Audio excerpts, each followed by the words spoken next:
Ho steso le mie lacrime, i miei turbamenti, le mie angosce, le mie delusioni si sono asciugate al vento degli anni andati.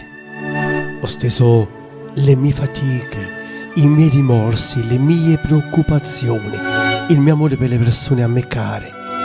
Ho steso il mio animo, la mia coscienza ed i miei poveri piccoli versi, scaturiti dalla voglia di trasmettere, ma soprattutto con l'intento di donare il tempo vissuto e la speranza di non averlo speso invano, di divulgare i sapori della vita ed i sorrisi insieme al sole del mattino.